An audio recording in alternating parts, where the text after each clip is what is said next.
جب آپ صلی اللہ علیہ وسلم ٹخنوں سے اوپر کپڑے کی حدیث بیان کی تھی تو حضرت ابو بکر نے کہا تھا میرا پیٹ بڑا ہونے کی وجہ سے کپڑا نیچے ہو جاتا ہے، کہ آج کے زمانے میں نہیں پیٹ بڑھا ہے تو دیکھیے حتی الامکان حدیث کے الفاظ پر غور کریں گے آپ۔ مجھے یاد ہے کہتے ہیں یا رسول اللہ ان بطن کا لفظ نہیں ہے، ان ابا بکر کان مستدق الورقین، مستدق الورقین یعنی پیچھے کا حصہ جو ہے ان کا کم تھا، باریک تھا،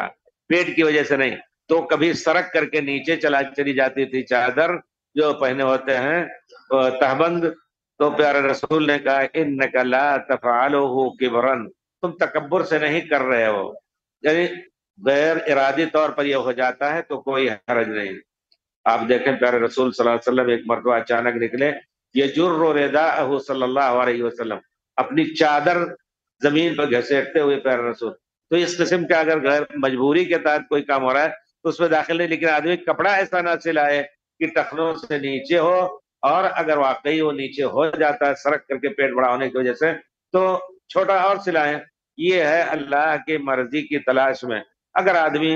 پرواہ نہیں کرتا اللہ کی مرضی کی تو جو چاہے کرے، لیکن یہ کہ بہرحال ٹخنوں سے نیچے کہے گا ہم تو تکبر سے نہیں کر رہے ہیں، نہیں، لیکن تکبر کرنے والوں سے مشابہت بھی منع ہے۔ من تشبہ بقوم فہو منہم، پیارے رسول نے فرمایا جس قوم سے کوئی شخص مشابہت کا کام کرے گا وہ انہی میں اس کا شمار ہوگا۔ اس وقت بھی آج کے زمانے میں بس پیٹ بڑھا ہے، اس کا کپڑا نیچے ہو جاتا ہے تو قصدن ایسا سلائیں کہ نیچے ہونے کے باوجود بھی اگر آدھے پنڈی تک تو نیچے ہونے کے بعد ٹخنے کے اوپر ہی رہے گا۔ اور پیارے رسول سے کسی نے پوچھا کہ تہبند کی اصل شکل کیا ہونی چاہیے تو پیارے رسول نے گھٹنے سے نیچے ہاتھ مار کر کے کہا کہ آدھی پٹری یا اس سے کچھ زیادہ، بس اس سے زیادہ مسلمان کا تہبند نہیں ہوتا ہے، یعنی یہ سب سے اعلیٰ درجہ ہے۔ ہاں ٹخنے سے اوپر آپ جتنا کپڑا پہننا چاہیں پہن سکتے ہیں، ٹکڑے کے نیچے سلانا